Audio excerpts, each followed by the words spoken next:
The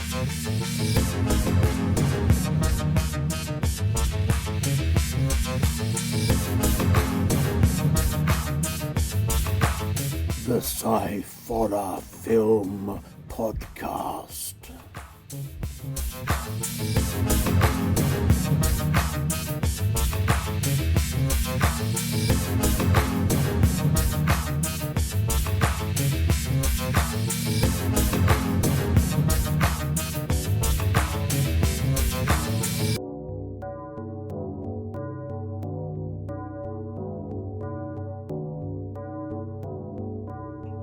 Hello and welcome to the Sciforror Film Podcast.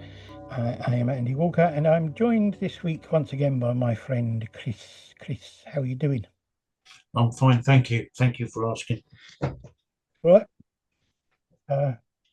We are looking at horror, well, in its broadest sense. Yes. To an extent here. Again, as usual, we have two short films and a feature film. So let's get on with it. The first of our two short films is from 2021, and it's a film called The Watcher. Mm-hmm. The writers and directors are Mike Polido and Charles Perez, and the cast, I can't remember her name, Rachel something. I've only got Rachel written down. Anyway. Don't know why I only wrote the first name down. The synopsis for this says, a woman is pursued by a stranger, a masked stranger. But who is the real watcher? Now, I don't know about you, but I don't know. I'm not sure I think this is horror. But actually, I'd agree.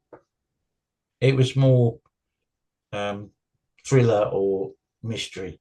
Yeah, it's definitely horror. Yeah, and it's not made. It's not badly made. It's pretty good, but it's also it's not, for me. I don't feel like it was a complete film. It was just like a scene or a collection of scenes. Didn't really have a narrative story to tell. No, and you kind of have to watch them one after the other. Yeah, well, to answer the question of who the real watcher is, which I mean, there are a lot of films that I've seen and we've done on this show, which are kind of like, they look like they should be part of a bigger project. Yeah. Most of the time, they are either the beginning of a story or the end of a story, and you kind of go, oh, but this just kind of like seemed like it was almost like somebody had taken a chunk out of the middle of a crime thriller or something. Yes. That was it, It was, it didn't explain. It was it kind of just, it launched into the middle of a story, and then it ended in the middle of a story. It's kind of didn't, for me, I wasn't sure. I mean, it works well and it's kind of not bad, but it doesn't really have a beginning or an end. It's just the middle. I don't know. We'll go on to the second one, because the second film is to the first one. The second film is also from 2021 and it's called The Watcher 2. Same writers and directors, same cast. The synopsis for this is the same as the first film, but it's the film from a different perspective. Yes. Yeah. And I thought it was interesting because you were watching what had happened in the first film, but you were watching it from the point of view of somebody watching it, if you like. Yeah. Yes. Who you didn't know was there in the first place. No. Well, you didn't know he was actually in the room where the abduction took place. So, which confused me, because they were both talking to the same other girl about getting rid of the first girl, I think. I thought that. I agree with you though. I think if you didn't watch them one after the other, Yeah, you'd be a bit like miffed by the first one, and then the second one you go, well, I don't get what's going on there. yeah. You have to watch them as one long one, really. Yeah, but I Uh, think it needs to have a little bit more to it, either at the beginning or the end, to kind of yeah, I mean it's round it difficult up a bit or something. because you can't. I don't know. I think they could have explained who the other girl was a bit more and the relationship between the two guys and her. Yeah, Just give a bit more context rather than just being about a murder. yeah, no, I agree, and it's odd because I don't think they've done anything else. And the only thing I can think of is they were doing these as a concept idea to see if they worked. Yeah. Um, Okay. and they do, but it's just, I mean, there's nothing bad about them at all. I mean, they look good and the acting's not bad. And I just, I was left at the end of it feeling a bit like, I don't know. Yeah. You I know, don't. Yeah. I didn't. I couldn't really understand it well enough, other than someone was killed. yeah, If not by one person, then it would have been by the other one, I think. yes. It's just, yeah, I mean, I'd like to know if they've done anything else, to go with these or anything else other than this, because it just they're not bad filmmakers, I suppose. I just don't quite know if I understood it enough. I think I was missing something somewhere. Yeah. Yeah. I always thought, and I did actually watch them twice because they're not long. I Yeah, watched them back a couple of times and thought, did I miss anything implied in these to give me a bit more context? And I couldn't see anything. no, no, it's a pity, but hey ho. Other than that, like you say, they were quite well made and shot, and Yeah, oh, we'll see. We'll see if anything pops up. Okay.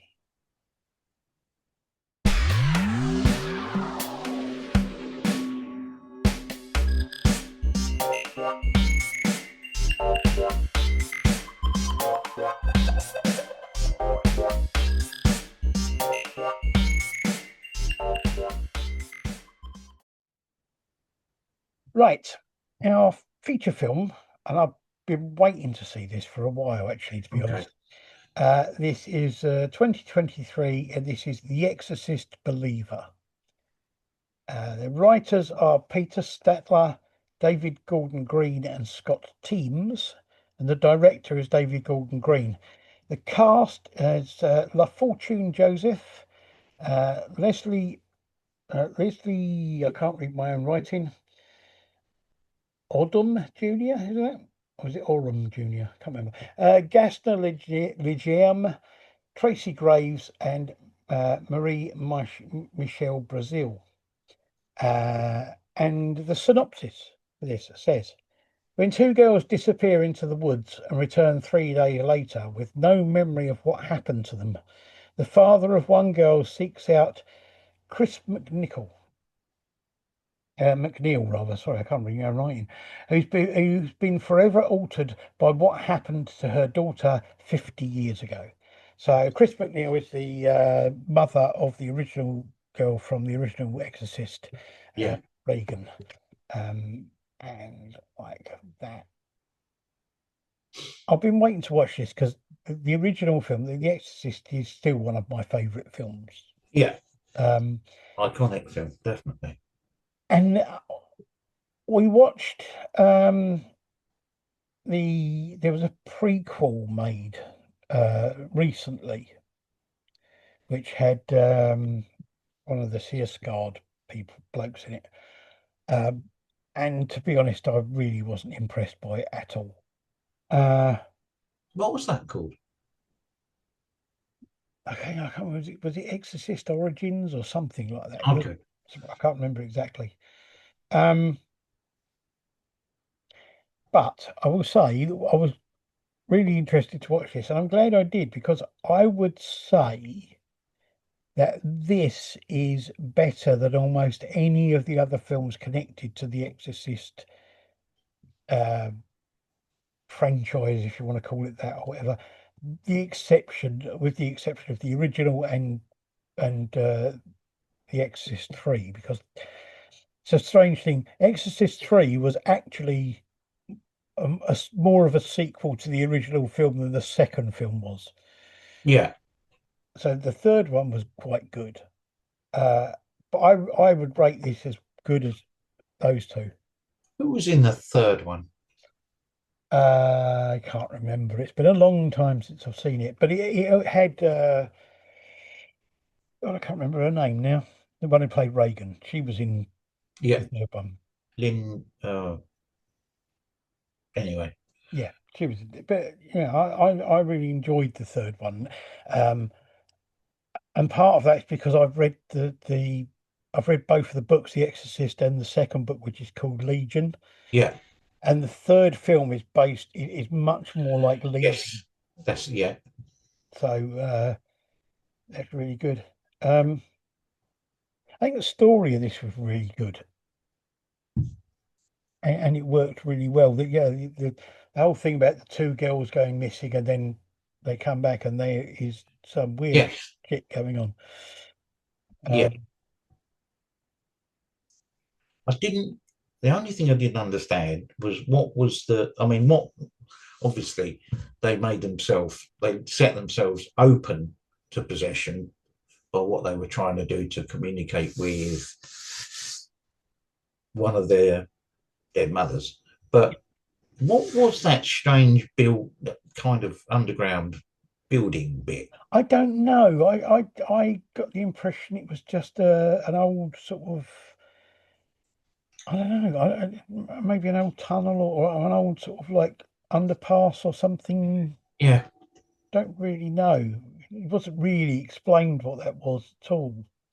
Um, but I think the thing I liked about this was the fact that it had a similar kind of feel and atmosphere to the Yeah. original film. Yes, it did. I mean, the inclusion of the mother from the first film Yeah, helped. that worked.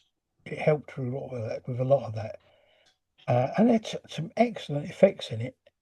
Yeah. Um, and what I liked about it is that the effects didn't look like they were CGI green screen type things. They kind of had the same sort of look as the original effects, Yes. as if they were, practical effects rather than. Yes. Yeah, the effects weren't dominating the narrative or the story or anything. They were there to convey horror or whatever, but not to. Yeah, no, and I think the acting was really good. Especially the kids, quite Yeah, that incredible. was really good. The only thing I wasn't totally sold on was the actual exorcism scene. It kind of it had some good parts to it, but as a whole, it just kind of felt a bit like it wasn't. I don't know. It wasn't as dynamic as it should have been. Well, it wasn't like the one from the first film is kind of the one everything else is judged by, I suppose. Yeah, I suppose it's as I say, there were some really good points to it, and there were some great effects even in that. Yeah, And I did like the fact that it wasn't a priest yeah, doing it. And when the priest came in, he was kind of dismissed quite yeah, quickly, you know. So that was interesting to watch, and the fact that they had kind of different kind of religions there, if you like. You yeah, had the kind of some Christians, you had the spiritualist sort of person yeah, there, and the woman there who was doing voodoo stuff. yeah. Like more paganistic kind of things, yeah. But it was more that they were all working together, wasn't it? Yeah, yeah. But I thought it was a really good film. I really enjoyed watching it. Yeah, yeah. I had watched it not long after it was released, and I actually preferred it this time round. and it's I mean, don't like giving spoilers, but there is a little bit at the end which is quite a nice little, again, a nice little sort of link back to the original film, Yes. which works really well. Yeah. I'm just hoping they don't kind of try and make a sequel to this, if you like. No, I think that's enough. Yeah, but I mean, we've seen it before. Somebody does I don't know, a reboot or a modern sequel to an old film, and then they think, oh, people are really interested again. Let's make another one. Yeah, it's kind of tried to be done over and over again. It's good that they included some snippets of the original music, which was made it Yeah, absolutely. and probably made Mike Holter rather a lot of money. Well, I don't know. I mean, he still gets a lot of money anyway because it's still something that's played quite a lot, from what I can work out, especially on radio stations at Halloween. Yeah, But no, on the whole, I thought it was a really good film, and I think it was, as I say, it was so much better than that origin thing, which had some. I don't think I've seen that, but I have seen the first three. I must go and watch the third one again. The yeah, I think the origin one. It had a couple of bits in it that were quite good effects wise, but the rest of it was just a bit yeah. So I did, I wouldn't bother with it if I was you. What the origins? Okay, Yeah, the origin one. I can't remember what it's actually called, but it's got Bill Skarsgård. one of the Skarsgårds. Skarsgård, yeah, it's Bill Skarsgård's in it. Okay, Um, it's you know what I would say is, instead of watching that, watch the Pope's Exorcist I've with seen that. Russell That's Crowe. good. That is really good. Yeah, I thought that was a really good film. yeah, Um, that was good. no, but I think this is a very good sort of like end to the. Do you know what I mean? It's a good way Yeah, of 50 ending years on. It's yeah. Wow, 50. 50 years. I know it's crazy. Um, I remember when it first came out, and there was lots of talk about it turning people to Satan, and the Yeah, American Bible Belt were up in arms about this film that had been made, and it, and when I first saw it, I was a bit like, oh, it's not as bad as I thought it was going to be, but I really liked that. yeah. I Uh, must have watched it before a lot of like special effects like that came in, really, because it was still quite. I watched it. I remember being quite alarmed, like, wow, well, I what? mean, the thing about the original is that all of those effects were done as practical effects. There was no Yeah, green screen CGI stuff going on there. They did the whole thing using, like, they made the bed move using sort of like hydraulics and yeah. things like that. It's like amazing stuff, really, for its time. It was quite amazing. Um, I have to say that there's two things on Netflix worth watching at the moment. One is the Frankenstein, Dino De Laurentiis' Frankenstein. yeah, But there's also um, a program about how they made it, all and right. that is amazing too. I'm planning on watching the new Frankenstein in a few weeks' time, actually. It's For, very good. for I really this, liked it.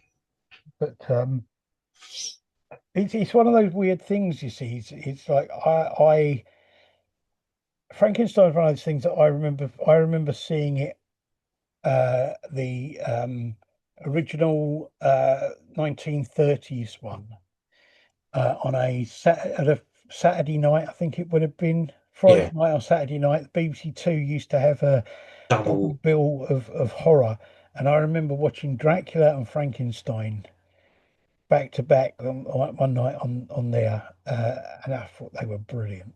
Mm. And I've seen lots of versions of both since. Um, I don't know. I kind of the whole Frank there was the Hammer horror Frankenstein. I thought was okay for what it was, but it was a Hammer horror Frankenstein. It wasn't Yeah. Frankenstein. The one that oh, what's his name?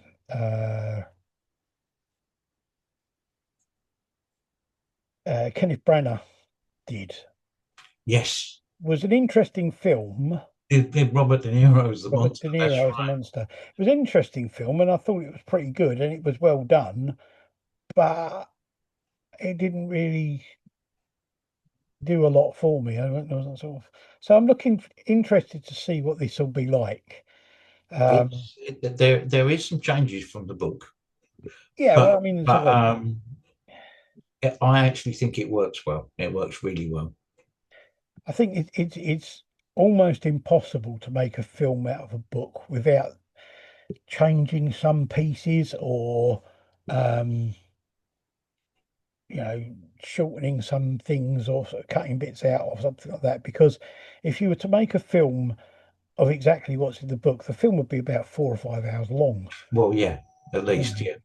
So, but as long as it doesn't, as long as they don't completely rewrite the whole thing, I don't mind. You know, No, as long no, as it's not at got all. the basic kind of. His team that he uses, they seem quite a regular working team that he has for doing films. Yeah, And just the program about the making of it is brilliant. I know. I mean, I saw an interview with him, and he said that he wasn't interested in making something. He's not interested in using AI at all, and he doesn't even really like CGI very much. Hmm. He likes practical effects, things that look real. Yeah, and it's yeah, it works. So I'm gonna be interested to watch that. But here you go. All right, so there you go. The two Watcher films, 1 and 2, which were Slightly off like subject. which were like okay, but a bit kind of didn't have a lot to them for me. And The Exorcist Believer, which we both liked, and I Yeah, definitely think is a really good film, and definitely a good addition to the whole franchise. If I hate that word and I hate that idea of franchises, but there you go. Those things happen. Okay. Thank you, Chris. thank you. I will be back. I'll be back with some science fiction stuff next time. Yes, there you go. All right. Thank you very much to everybody for watching, listening, placing up jelly on a large turntable and then smashing it with a hammer, or whatever it is you decide to do. Thank you for it all, and see you again. Bye. Yeah.